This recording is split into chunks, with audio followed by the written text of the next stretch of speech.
Okay, तो बच्चा आज हम ट्रायंगल्स पढ़ेंगे जो कि आपका चैप्टर नंबर 6 है, रैशनलाइज सिलेबस के हिसाब से, है ना।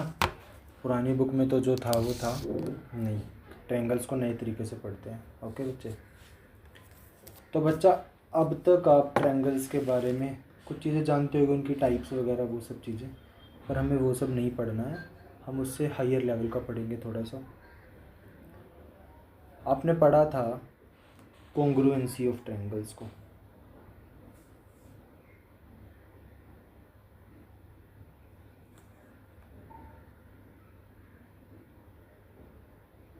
कॉन्ग्रुएंसी अब पढ़ के आए हो बच्चा, ठीक है। तो कॉन्ग्रुएंसी में क्या था, अगर दो ट्रायंगल्स सेम शेप, उनकी शेप सेम है, चलो ट्रायंगल्स मतलब कोई भी फिगर ले लो, ओके। अगर कोई भी दो फिगर सेम शेप की हैं एंड उनका साइज भी सेम होता था, तो हम कह देते थे कि वो ट्रायंगल्स क्या हैं, कॉन्ग्रुएंट है, ठीक है। पर बच्चा इस चैप्टर में हम क्या पढ़ेंगे, जैसे कभी कभी क्या होता है ना कि साइज सेम नहीं हो सकता पर शेप एक जैसी होगी उनकी। फॉर एग्जांपल मैं आपको कंसीडर करके दिखाता हूँ, जैसे अगर मैं इन ट्रायंगल्स की बात करूँ,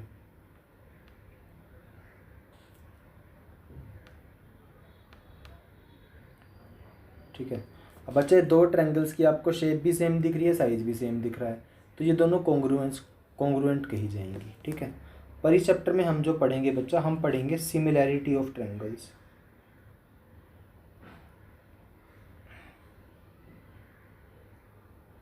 इस चैप्टर में हम सिमिलैरिटी ऑफ, तुम ट्रायंगल्स को छोड़ो अभी, तुम सिर्फ कॉन्ग्रुएंसी और सिमिलैरिटी में डिफरेंस समझो, ओके। सिमिलैरिटी में क्या होता है बच्चा, सिर्फ शेप सेम होती है, ओके। इसके अंदर बच्चा सिर्फ सेम शेप होगी, साइज छोटा बड़ा हो सकता है। कैसे, जैसे अगर मैं एग्जांपल दूं, दिस इज ए ट्रायंगल, कहोगे बिल्कुल sir, this is also a triangle. देखो, अब शेप तो सेम है, दोनों की ट्रायंगुलर है, पर जो साइज है वो अलग अलग है। तो इसमें ये कॉन्सेप्ट होता है। एक चीज़ और याद रखना बच्चा, कॉन्ग्रुएंसी में जो फिगर्स होती हैं वो ओवरलैप कर जाती हैं। ओवरलैप का मतलब क्या है, जब मैं इस ट्रायंगल को उठा के इसके ऊपर रख दूंगा तो मुझे नीचे वाली ट्रायंगल दिखेगी नहीं बिल्कुल भी, ठीक है। पर देखो बच्चा, सिमिलैरिटी में ऐसा नहीं हो सकता। अगर मैं इसको उस पर रखूँ तो ऐसा नहीं होगा, ठीक है। और ऊपर वाली को नीचे रखूँगा, ऊपर वाली को सॉरी बड़े वाली को ऊपर रखूँगा तो ये नाइंसाफ़ी होगी, है ना। वो तो हमें पता ही है भाई, बड़ी को ऊपर नीचे रखेंगे तो नहीं दिखेगी वो छोटे वाली, ओके। तो बच्चा बात आती है कि अब ये कॉन्सेप्ट है, सर सिमिलैरिटी आप पढ़ा तो रहे हो, पर हम इसको यूज़ कहाँ पे करेंगे, ठीक है। तो बच्चा 3 चैप्टर्स का रिलेशन है यहाँ पे, इसको पढ़ने के लिए मैं आपको बता देता हूँ। रिलेशन इन द सेंस आप समझोगे। तो बच्चा, आपने कभी सोचा है कि जैसे हमारे माउंटेन्स हैं, हमारे जो जैसे माउंटेन्स होते हैं, अगर मैं बात करूँ माउंट एवरेस्ट की, ठीक है, जो कि दुनिया की लार्जेस्ट ऊंची चोटी है, ठीक है। तो बच्चा इसकी हाइट को कैसे मेजर करते होंगे, क्या लगता है आपको, बताना ज़रा। तो माउंटेन्स की हाइट को जब भी हमें मेज़र करना हो ना, हम सिमिलैरिटी को रिलेट करते हैं उससे। कैसे, वो आपको चैप्टर में आगे आगे समझ आएगा धीरे धीरे, ठीक है। क्योंकि आपको याद होना चाहिए, माउंटेन की जो हाइट होती है वो जनरली ऐसा होता है, माउंटेन ट्रायंगल जैसा, है ना। इधर से चढ़ते हैं इधर, अगर आप 3D देखोगे तो अलग बात है, पर ऐसे होता है वो, तो उसमें मेज़र करते हैं, ठीक है। या फिर मैं आपको कहूँ कि आपको अपना मून का डिस्टेंस बताना है अर्थ से, तो क्या करेंगे, तो भी इन चीज़ों को यूज़ करते हैं। मून डिस्टेंस फ्रॉम अर्थ, ठीक है। इसको भी मेज़र करने में, मतलब बड़े बड़े डिस्टेंस इसको मेज़र करने में, ऐसा तो है नहीं अब कोई बंदा धरती से इंची टेप लेके उठेगा और चांद तक जाएगा, फिर बता देगा चांद पे जाके हाँ भाई इतने किलोमीटर, ऐसा थोड़ी होता है ना। मर ही जाएगा बेचारा जाते जाते ऊपर, तो ऐसे नहीं बता सकते बच्चा। तो इसके लिए कुछ कॉन्सेप्ट्स लगते हैं, ठीक है। तो वो कॉन्सेप्ट हमारे कुछ हैं बच्चा, मैं आपको बता देता हूँ, एक बार हल्का फुल्का इंट्रो से दे देता हूँ। जैसे बच्चा, कुछ कॉन्सेप्ट तो हमारे इस चैप्टर में है,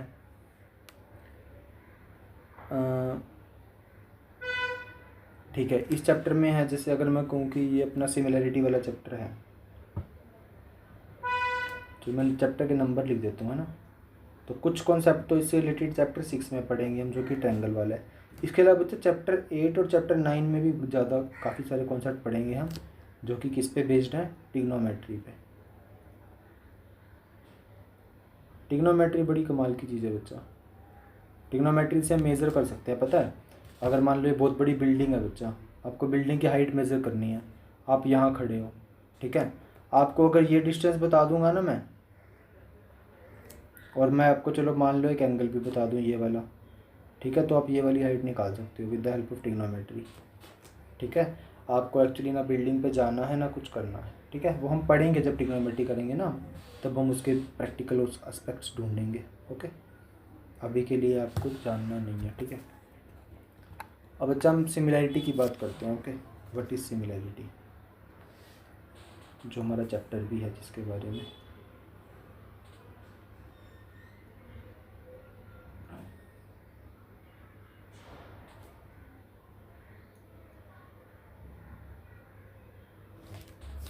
भाई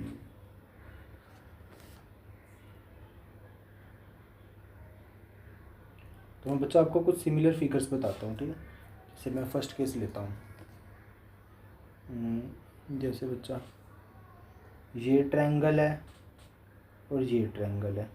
इन दोनों ट्रायंगल्स को देखो बच्चा, पहली बात तो ये कॉन्ग्रुएंट नहीं है, देखने से ही बता सकते हैं, क्योंकि सेम शेप और साइज़ नहीं है इसका।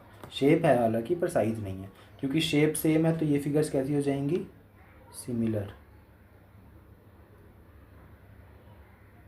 ओके। मूविंग फॉरवर्ड बच्चा, जैसे अगर मैं आपको स्केयर भी दिखाऊं, जैसे consider it as a square, ये स्केयर है बच्चा, दोनों के दोनों, तो ये भी कैसे होंगे, सिमिलर। दिख रहे हैं आपको, बिल्कुल दिख रहे हैं, है ना। एक छोटा है एक बड़ा है, पर दोनों की शेप सेम है ना। ऐसे ही बच्चा ट्रायंगल्स भी हो सकती हैं,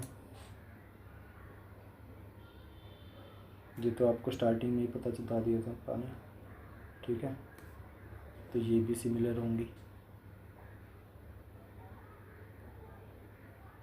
ऐसे बच्चा कोई भी फिगर हो सकती है, मान लो कोई भी रैंडम ऐसे ले लो, ठीक है। ये भी सिमिलर हो सकती है, नहीं भी हो सकती है ना। मतलब दिख रही है अगर शेप सेम, तो हम कह देते हैं कि सिमिलर है जनरली। पर बच्चा एक्यूरेट, पर हमें एक्यूरेटली बताना चाहिए ना, तो उसके लिए बच्चा अब क्वेश्चन अराइज होता है कि सर क्या हम ऐसे देख के ही पढ़ते रहेंगे पूरा चैप्टर, नहीं बच्चा, ठीक है। हम पढ़ेंगे इनके बारे में डिटेल में। बच्चा देखो, ये फिगर्स देखने में तो अपने को लग रही है कि सिमिलर हैं, है ना, पर क्या पता हल्का सा डेंट हो बीच में, तो उस चीज़ को भी ओवरकम करने के लिए एक चीज़ होती है बच्चा। तो क्या है बच्चा, हम इस चैप्टर को ऐसे देख देख के तो पढ़ते नहीं रहेंगे, बताओ ये सिमिलर आ रही है नहीं आ रही वगैरह वगैरह, है ना। आप कोई कॉन्सेप्ट भी तो होगा, तो कॉन्सेप्ट पे आगे बढ़ते हैं बच्चा। जस्ट कंसीडर इट बच्चा कि आपने कोई से पेंटिंग बनाई, ठीक है, या फिर मैं कहूँगा कि आपने मैथ में, हमारे एग्जांपल है इसी को कंसीडर कर लेते हैं हम। आपने बच्चा ये ताजमहल की फ़ोटो खींची है, ठीक है, ये ताजमहल है, ठीक है। अब बच्चा इसी फ़ोटो को आप छोटा भी तो कर सकते हो। आप कहोगे सर लो, कर दिया छोटा, बिल्कुल कर दिया, अभी भी ये ताजमहल है। इस फ़ोटो को हम और भी छोटा कर सकते हैं, लो सर और छोटा कर दिया, ठीक है। बस मैं हाइपोथेटिकल सिचुएशंस दे रहा हूँ आपको, ताकि आपको और क्लियर हो जाए, ठीक। किसका मतलब, किसका मतलब, सिमिलैरिटी का मतलब, ओके। बच्चा एक्चुअली में क्या होता है, देखो कैमरा तो बच्चा छोटा सा होता है। कैमरे की अगर आपको फिल्म याद हो ना, जो उसकी फिल्म होती है जो फ़ोटो खींचती है, जो उसके अंदर बोलते हैं ना कि कैमरे के अंदर फिल्म जो गोल गोल डालते हैं हम, उसका नाम नहीं याद आ रहा मुझे, क्या होता है,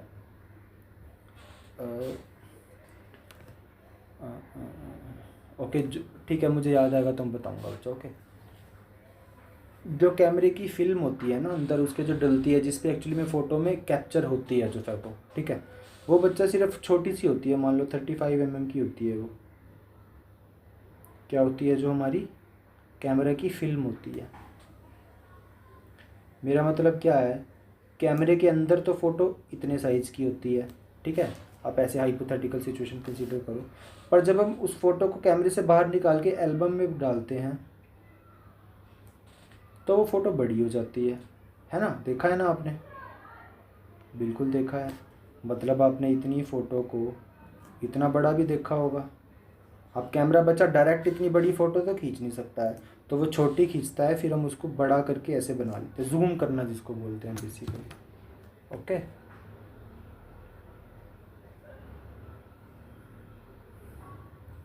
ओके।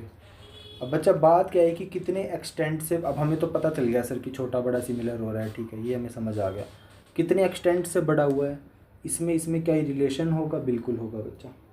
जस्ट कंसीडर इट कि ये पहले 9 था और अब ये 11 हो गया है, ठीक है। ये पहले 9 था, ये 11 हो गया, और ये स्क्वायर शेप का, इसको ऐसे समझो, ठीक है। तो बच्चा जो लेंथ ऑफ बड़े वाले स्फेयर की है वो क्या हो जाएगी, रेशो अगर निकालें हम तो वो 11/9 हो जाएगी, ठीक है। इसका मतलब क्या है कि पहले 9 थी, अब वो 9 से 11/9 हो गई है, ठीक है। तो 9 का 11/9 कितना होता है, 11। तो 9 से 11 हो गई है। इस चीज़ को मैं इलेबोरेट करता हूँ बच्चा। आप ऐसे समझो कि कोई भी चीज़ 1 रुपये से 2 रुपये हो गई, या फिर 1 से 2 हो गई। 1 से 2 तो ज़्यादा कॉमन एग्जांपल हो जाएगा। आप यूँ लो, कोई भी चीज़ 10 से स्टार्ट हुई और वो 13 हो गई, ठीक है। 10 से लेके 13 हो गई, मतलब पहले 10 थी और अब 13 हो गई। तो उसमें कितने गुना इंक्रीज़ हुआ, 10 में कितना इंक्रीज़ हुआ बच्चा, 13/10 का। समझ रहे हो, 13/10 का इंक्रीज़ को सोल्व करेंगे तो देखो 13 आ जाएगी वो। तो 13/10 कहाँ से निकला है, जो इंक्रीज्ड हुई वैल्यू है और बाय में जो ओरिजिनल वैल्यू है उसको निकाल देते हैं। तो ये आ जाता है कितने फैक्टर से बढ़ गई, घट भी सकती है। अब मान लो बच्चा फर्स्ट सिचुएशन में तो ये, ओके, मान लो बच्चा फर्स्ट सिचुएशन में तो ये 10 से 13 हो रही थी, ठीक है। अब सेकंड सिचुएशन में इसको कंसीडर करो, ये आपको लिखना नहीं है ना, नोट्स में ऐड करना है, समझो बस इसको। अब ये 13 से 10 हो रही है बच्चा, तो अब कितना चेंज आया है 13 पे, तो जितनी हो गई है 10/13 का, ठीक है। इस चीज़ को ध्यान रखो, देख लो, चाहे 13 था, अगर इस पर हम 10/13 का चेंज कर देंगे तो 10 नहीं आ जाएगा, बस वही हो रहा है ये, ठीक है। तो ये दो फैक्टर्स है जो आपको याद रखना है, वो बढ़ भी सकती है घट भी सकती है। तो मैं ये बताना चाह रहा हूँ कि सिमिलैरिटी जो है बच्चा रेशियो से रिलेटेड है, ओके। मेरा बस यही बताने का मतलब और कुछ भी नहीं है यहाँ पे, क्योंकि साइड बढ़ रही है तो ऐसे लेंथ भी बढ़ रही है, जैसे ऊपर साइड बढ़ रही थी ना, वैसे ये भी हो सकता है, ओके। मूविंग फॉरवर्ड बच्चा, तो हमने यहाँ से एक चीज़ को जनरलाइज करा है, मैं आपको बता देता हूँ।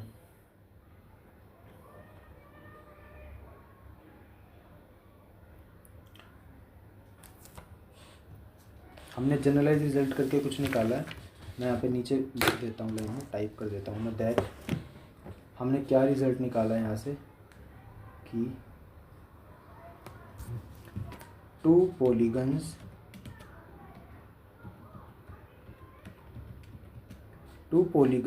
of the same number of sides। बच्चा पहले ही हमने बोल दिया सेम नंबर ऑफ साइड्स, मतलब साइड्स उतनी ही होनी चाहिए, ठीक है, आर सिमिलर, ठीक है। दो पॉलीगन है बच्चा जो सेम नंबर ऑफ साइड्स हैं, जिनकी सेम नंबर ऑफ साइड्स हैं, ठीक है, वो सिमिलर होंगी कब, फर्स्ट केस में बच्चा। फर्स्ट होगा अगर उनके corresponding angles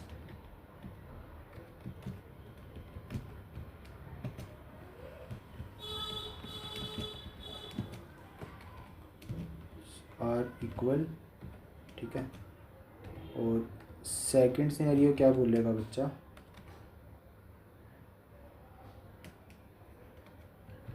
and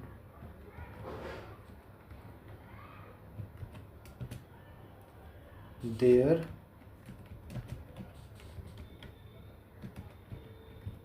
corresponding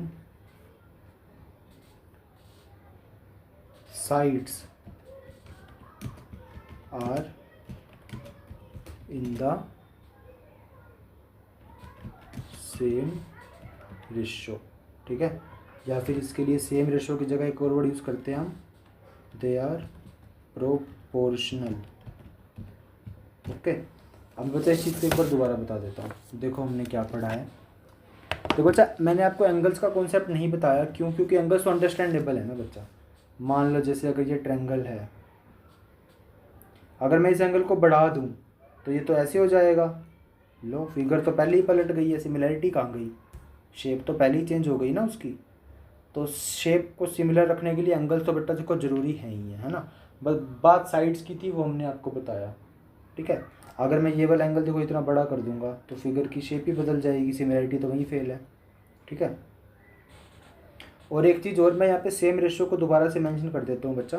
corresponding sides are in the same ratio. इसका मतलब क्या है कि जैसे अगर मैं कहूँ बच्चा कोई ट्रायंगल है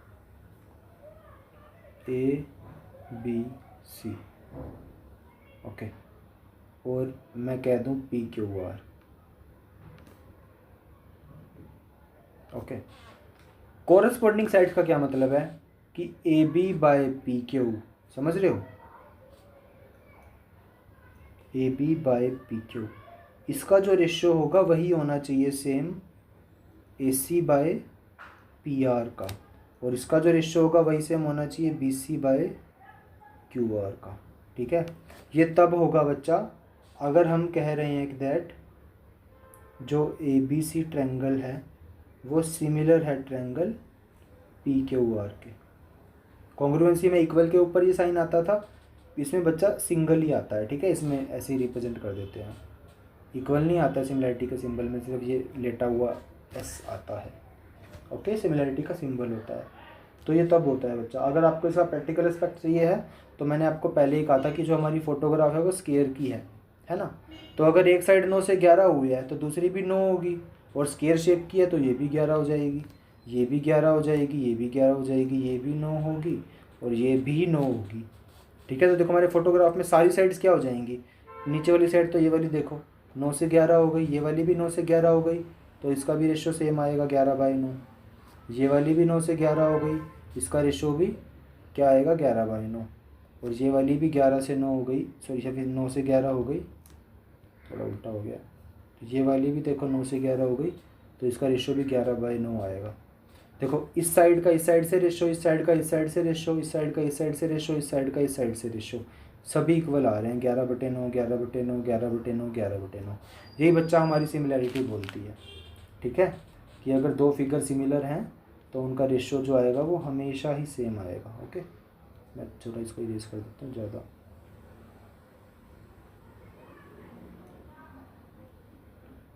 दैट वाज इट बच्चा, यही था बस, ठीक है।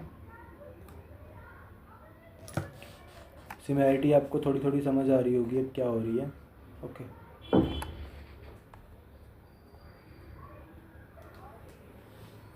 बच्चा एक चीज़ मैं और ऐड कर देता हूँ यहाँ पे, ओके। वो क्या है, मैं आपको एक सिचुएशन दे रहा हूँ यहाँ पे। सिचुएशन क्या है बच्चा, दैट कोई भी ये फिगर है, इसका नाम है ABCD।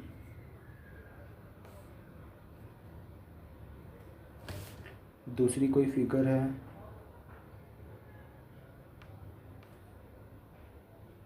A', B', C', T', okay. मैं कह रहा हूँ बच्चा ये दोनों अगर सिमिलर हैं, if ABCD is similar to A', B', C', D', okay. तो बच्चा इस केस में क्या रिजल्ट निकलेगा अगर सिमिलर है तो बच्चा सीधी सी बात है, जो एंगल A होगा वो एंगल A' के बराबर होना चाहिए, एंगल B बराबर होना चाहिए एंगल B' के। जो आपको भी समझ आया वही है वैसे, एंगल C बराबर एंगल C' के, एंगल D बराबर एंगल D' के। और बच्चा और क्या होना चाहिए, ए बी के नीचे जो ए डैश बी डैश आएगा, इसका जो रेशो आएगा वही रेशो होना चाहिए बी सी का और बी डैश सी डैश का, वही रेशो होना चाहिए सी डी का और सी डैश डी डैश का, और वही रेशो होना चाहिए ए डी का और ए डैश सी डैश का। ठीक है, वही है, बस मैंने चीज़ को थोड़ा सा अलग तरीके से लिखा है और कुछ भी नहीं है। तो यहाँ से हमने यही बता दिया बच्चा दोबारा से कि दो जो पॉलीगन्स हैं ऑफ सेम साइड्स वो सिमिलर कब होंगी, अगर उनके कॉरस्पॉन्डिंग एंगल्स इक्वल होंगे और उनकी साइड से प्रोपोर्शन में होगी। ठीक है, यही लाइन दोबारा लिखी है मैंने। Two polygons of the same number of sides are similar if there, ठीक है, are similar if their corresponding angles are equal and their corresponding sides are in the same ratio। Okay, corresponding का मतलब यही है कि इधर AD है तो उधर भी A डैश C डैश लेना है और कुछ भी नहीं है। एक चीज़ और बच्चा, एक ना सीरीज़ होती है जो मैटर करती है। फॉर एग्जांपल मैं आपको पहले ही बता देता हूँ वो, अभी हालांकि अभी आप उसको यूज़ नहीं करोगे पर फिर भी, जैसे हमने कॉन्ग्रुएंसी में पढ़ा था ना कि SASC मैटर लेना है, कि जो SAS है वो कभी बदल नहीं सकता। मतलब ऐसे अगर SC एंगल कॉन्ग्रुएंट हो रही है और कोई कह रहा है भाई SSA ले लो, दो साइड और एक एंगल ही तो चाहिए, तो ये गलत हो जाता है। ठीक है, मतलब ऑर्डर मैटर करता है यहाँ पे बच्चा। सिमिलर यहाँ पे सिमिलरिटी में होता है ऐसा ही, क्या होता है यहाँ पे ट्रायंगल्स का नेम मैटर करता है। कैसे, अगर मैं कहूँ कि अगर ABC सिमिलर है PQR के, ठीक है, ये स्टेटमेंट मैं समझ पा रहा हूँ सही है। ठीक है, जैसे अगर हमने ऊपर वाली जो ट्रायंगल्स को कंसीडर किया था, यहाँ पे ABC PQR के सिमिलर मैंने लिखा था। ठीक है, पर अगर बच्चा मैं यहाँ पे लिख दूँ उसी ट्रायंगल्स को देखते हुए कि ABC सिमिलर है QPR के, तो ये बच्चा गलत स्टेटमेंट मानी जाती है। ओके, क्योंकि यहाँ पे रेशो ही पलट जाएगा, क्योंकि जो AB और QP का रेशो आएगा अब वो BC और PR के बराबर नहीं आएगा, उनके रेशो के बराबर नहीं आएगा, तो ये स्टेटमेंट ही गलत हो जाती है। तो जैसे आपने देखा होगा कॉन्ग्रुएंसी में नेमिंग मैटर करती थी, वैसे यहाँ पे भी मैटर करती है। ओके, ध्यान रखना। ओके बच्चा, अब समझ तो बहुत लिया, अब एक एग्जाम्पल कंसिडर करके देखते हैं हम। ओके, कंसिडर करते हैं बच्चा हम एक पॉलीगन को ही। ओके, मैं फिगर शायद सेम ना बनाऊँ बच्चा, बस शेप पे थोड़ा सा इग्नोर करना, मेन आप कॉन्सेप्ट को देखना। This is ABCD। ओके, अपनी अपनी नोटबुक खोल लो बच्चा एक बार।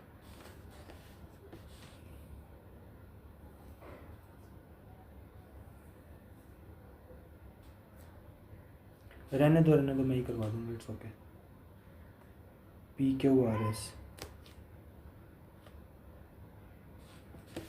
देखो बच्चा, अब मैंने ये कहा ये है 2.1, ये है 1.5, ये है 2.5 और नेक्स्ट है अपनी 2.4 सेंटीमीटर सही, बस कंसीडर कर लो उसको।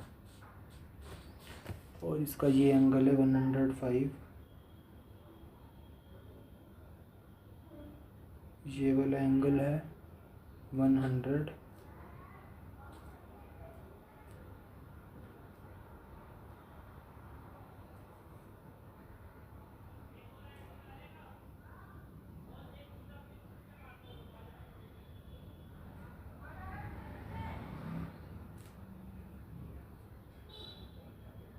ओके, ये वाला एंगल है 70 और ये वाला एंगल है 85। ठीक है, बस इसको कंसीडर करो। नेक्स्ट सिचुएशन में क्या है बच्चा, जो PS है वो 4.2 दे दिया मैंने, ये 4.8 है और है बच्चा सेंटीमीटर में। ओके, ये 5 सेंटीमीटर दे दिया और ये 3 सेंटीमीटर दे दिया, और ये एंगल मैंने 105 दे दिया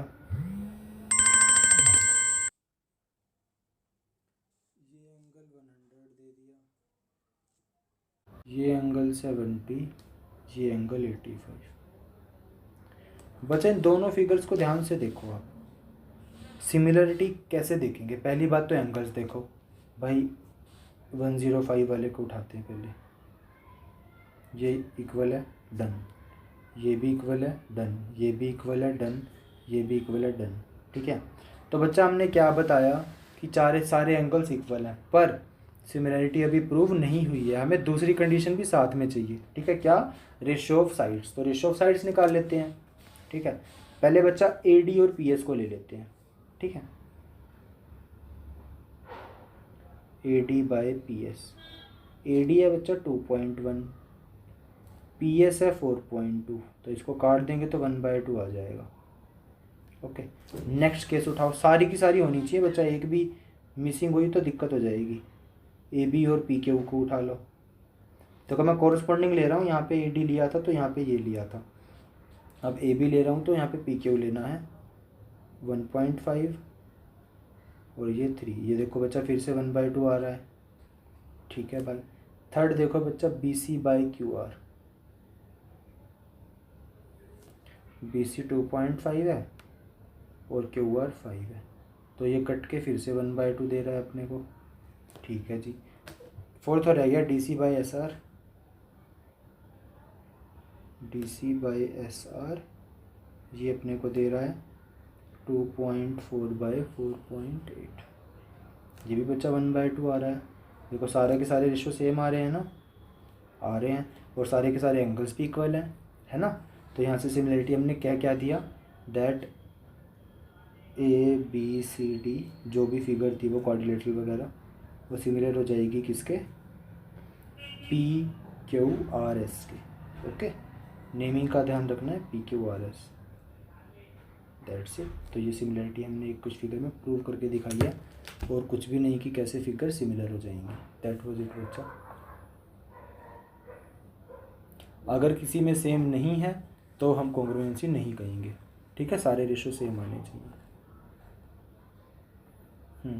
और ऐसा भी नहीं है कि अगर एक प्रूव हो रहा है तो एक से काम चल जाएगा, नहीं। मैं लिख देता हूँ यहाँ पे, याद रखना इस बात को, इम्पोर्टेंट है। ब्लैक से लिख देते हैं। बात क्या है बच्चा वो इम्पोर्टेंट वाली? वो यही है कि बोथ मतलब फर्स्ट क्या है, angles should be equal,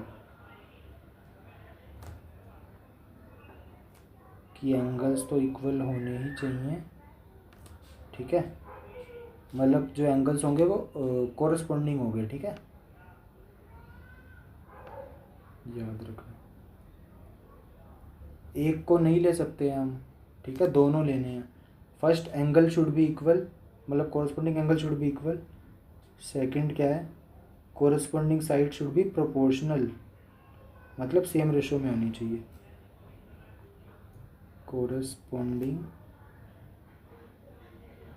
sides should be proportional.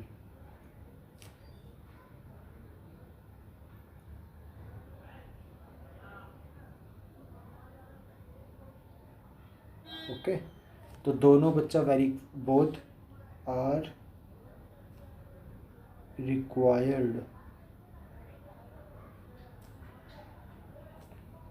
To make, अगर मैं कहूँ कोई भी पॉलीगन्स,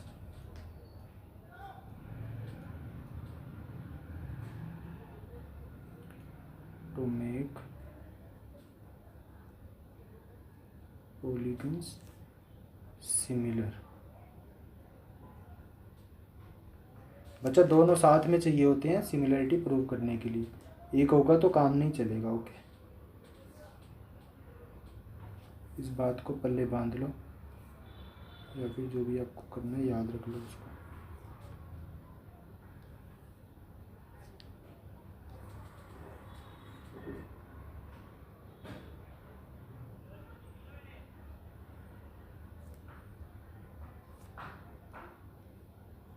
तो ये बच्चा हमारा सिमिलरिटी का बेसिक्स था। इसमें ज़्यादा जानकारी देने के लिए और कुछ भी नहीं है। Okay okay. तो अच्छा, हमारा नेक्स्ट टॉपिक है इसके बाद सिमिलैरिटी ऑफ ट्रायंगल्स। ठीक है, इस चैप्टर का मोस्ट इम्पोर्टेंट टॉपिक से बच्चा ये टॉपिक है, ये इसको हम छोड़ नहीं सकते। ओके, क्योंकि पूरा का पूरा चैप्टर जो है सिमिलैरिटी का वो इसी पे बेस्ड है।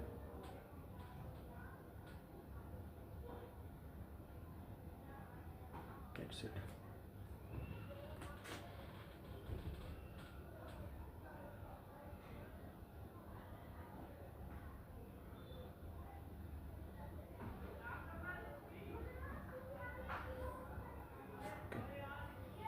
तो सिमिलैरिटी ऑफ ट्रायंगल्स बच्चा हम स्टार्ट करते हैं। Okay,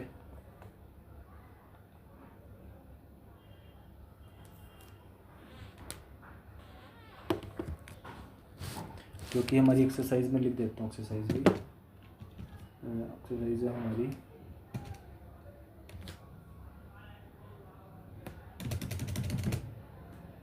it is 6.2। That's it.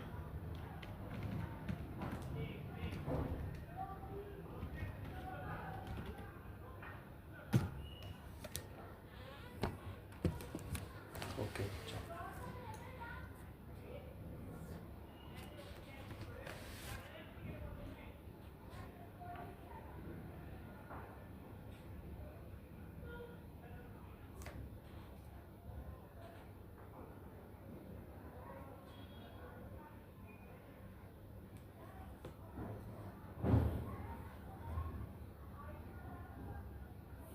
तो बच्चा आपको पता होगा जो ट्रायंगल होती है वो एक पॉलीगन होती है, ऑब्वियसली पता होगा, है ना, जिसकी 3 साइड होती है। तो बच्चा जब हम सिमिलैरिटी ऑफ ट्रायंगल्स की बात करेंगे तो इसमें भी सेम कॉन्सेप्ट लगेगा जो सिमिलैरिटी में लगता है। क्या क्या, कि सारे एंगल्स इक्वल होने चाहिए और सारी साइड्स का रेशो बराबर होना चाहिए। ओके, तो हम लिख देते हैं यहाँ पे that two triangles are similar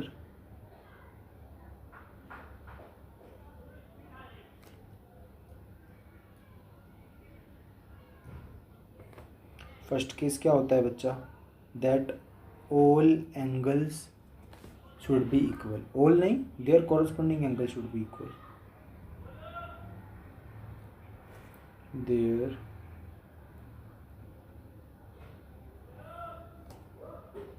corresponding angles should be equal।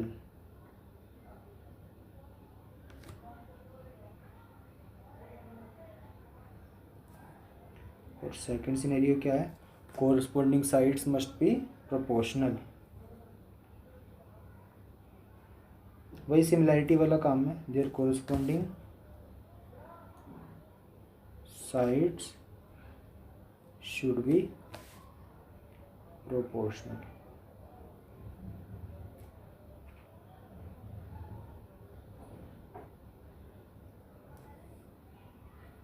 Okay,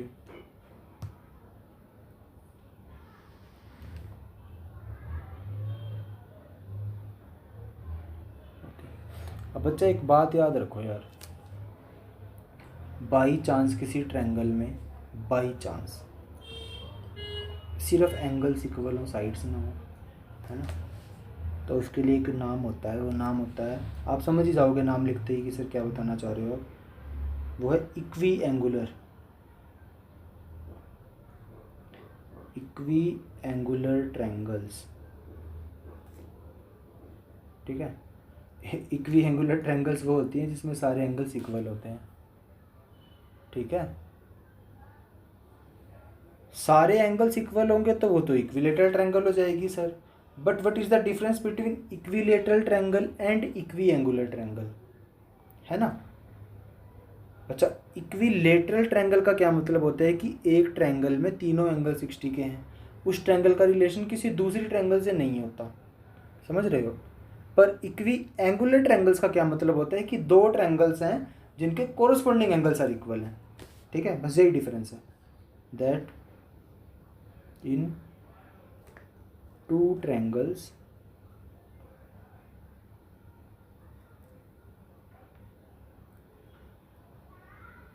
their corresponding angle should be equal.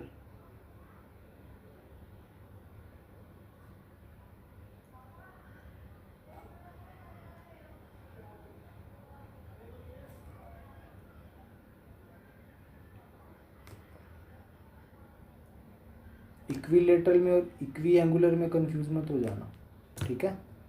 अगर किसी ट्रायंगल ए बी सी के तीनों angle A equal angle P के है ना, angle B equal angle Q के है, angle C equal angle R के है, मतलब पी क्यू आर जो एंगल्स हैं वो ए बी सी ट्रायंगल के इक्वल हैं, तो दोनों ट्रायंगल्स इक्वी एंगुलर हो जाएंगी, ओके, आपस में इक्वी एंगुलर होंगी। तो बच्चा एक कॉन्सेप्ट है छोटा सा इक्वी एंगुलर को लेके, इक्वी एंगुलर ट्रायंगल्स को लेके, ठीक है।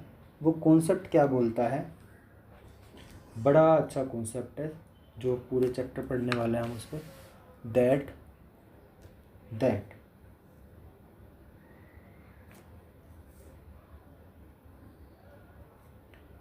The ratio of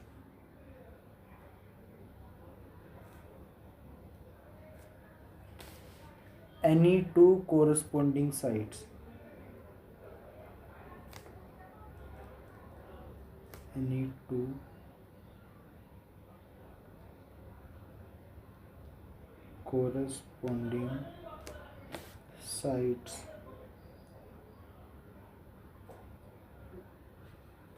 in two equi angular triangle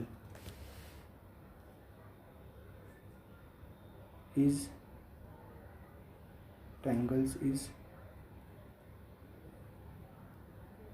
always same। Important बात है बच्चा, ध्यान रखना, इम्पोर्टेंट बात है बच्चा, ध्यान रखना।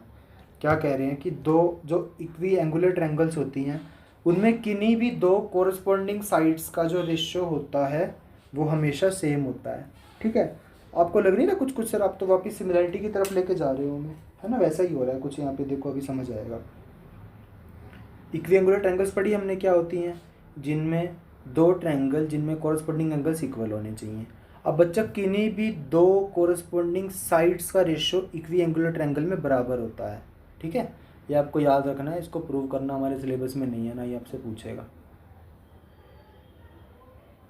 तो बच्चा इसका प्रूफ निकालने के लिए ना, जो ये हम पढ़ रहे हैं कि ratio of any two corresponding sides in a two equiangular triangles is always same, इसका प्रूफ निकालने के लिए हमारे एक साइंटिस्ट जी आए थे जिनका नाम था थेल्स,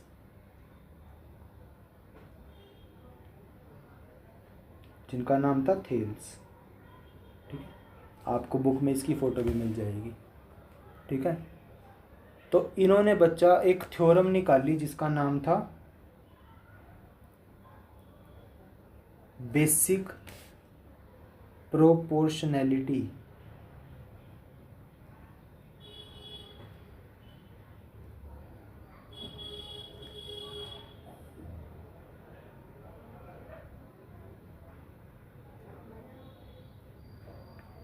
थ्योरम,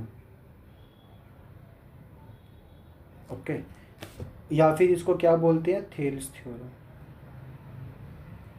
थेल ने जो दी थी,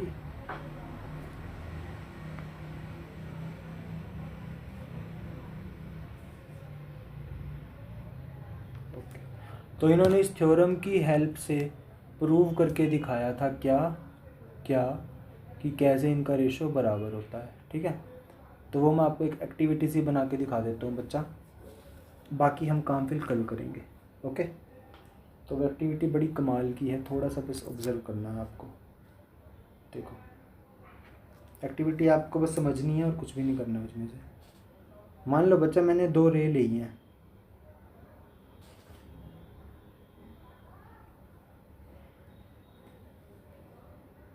कंसीडरेट बच्चा मैंने 2 रे ली हैं। एक का नाम है ए वाई और ये है एक्स। ठीक है, कोई बात नहीं। तो बच्चा मैंने ना एक्स वाली रे पे कुछ पॉइंट्स बना लिए। एक ये बना लिया, एक ये बना लिया, एक ये बना लिया, एक ये बना लिया, एक ये बना लिया। ओके, इन पॉइंट्स का नाम भी दे देता हूँ बच्चा मैं। इनका नाम है सॉरी इनका नाम है P Q D R B. ठीक है, हमने इनको ये नाम दे दिया। अब बच्चा ये पॉइंट्स मैंने ऐसे मानने हैं ताकि जो है ताकि जो हमारा जो ए पी है वो इक्वल हो पी क्यू के, ये इक्वल हो क्यू डी के, ये इक्वल हो डी आर के, ये इक्वल हो आर बी के। ये पॉइंट्स मैंने ऐसे माने हैं कि डिस्टेंस सब इक्वल है। ठीक है, मतलब ये सब इक्वल है। ओके, इस पी को थोड़ा सा अच्छे से बना देते हैं। ओके, उन्होंने बच्चे 5 पॉइंट लिए। ठीक है, अब उन्होंने क्या करा, डी से ई पे एक लाइन खींची। ठीक है, पहले तो उन्होंने चुपचाप क्या करा, बी से एक लाइन खींच दी जो यहाँ पे मिल रही थी वाई को सी पे। ठीक है, सी पे मिल रही है वाई को, ए वाई को सी पे मिल रही है। फिर उन्होंने क्या करा, फिर उन्होंने डी से एक लाइन खींची जो बी सी के पैरेलल थी और उसको मिलवा दिया यहाँ पे। ठीक है, इसके पैरेलल लाइन खींची और इसको यहाँ पे मिलवा दिया। इसको उन्होंने नाम दे दिया ई। ओके बच्चा, मुझे एक बात बताओ बस आप, अगर मैं इन सब को A P P Q Q D D R R B को एक्स मान लूँ, सभी एक्स हैं, सभी की सभी एक्स हैं। ओके, तो बच्चा मुझे बताओ ए डी क्या हो जाएगा। ए डी हो जाएगा 3x।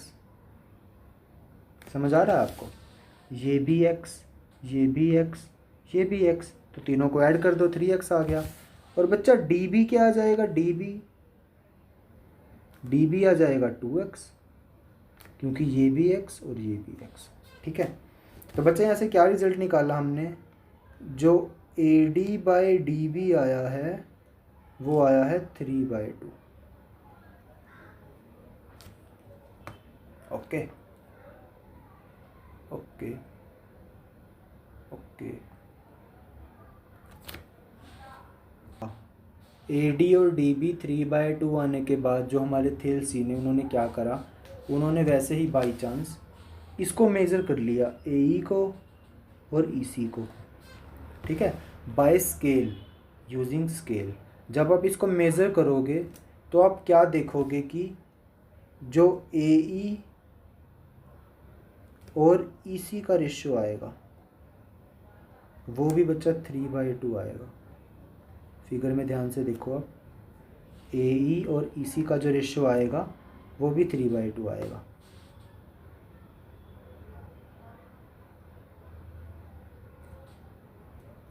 ओके, तो बच्चा यहाँ से हमने एक थ्योरम निकाल दी, थेल्स थ्योरम। थेल्स थ्योरम क्या निकली कि अगर बी डी ई और बी सी पैरेलल हैं तो ये दोनों रेशियो बराबर होंगे। ठीक है, तो यहाँ से हमने क्या कंक्लूज़न निकाला, मैं लिख देता हूँ।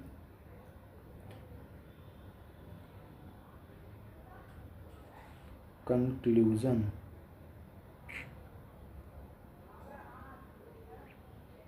तो हमने क्या कंक्लूज़न निकाला ऊपर वाली फिगर को देख के, दैट इफ़ पैरेलल लाइंस कौन सी थी बच्चा, वो थी D E and B C. अगर ऐसी फिगर में बच्चा डी ई पैरेलल हो जाए बी सी के, है ना, DE पैरेलल हो जाए BC के, तो हम कह सकते हैं कि AD बाई DB इक्वल हो जाएगा AE बाई EC के, जो हमने यहाँ पे देखा। तो हमने क्या कह दिया, AD बाई DB इक्वल हो जाएगा AE बाई EC के। ठीक है बच्चा, यही एक्चुअली में हमारी थेल्स थ्योरम होती है।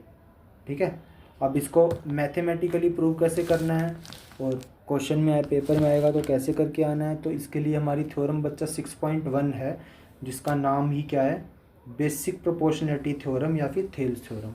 उसको बच्चा हम कल से पढ़ेंगे।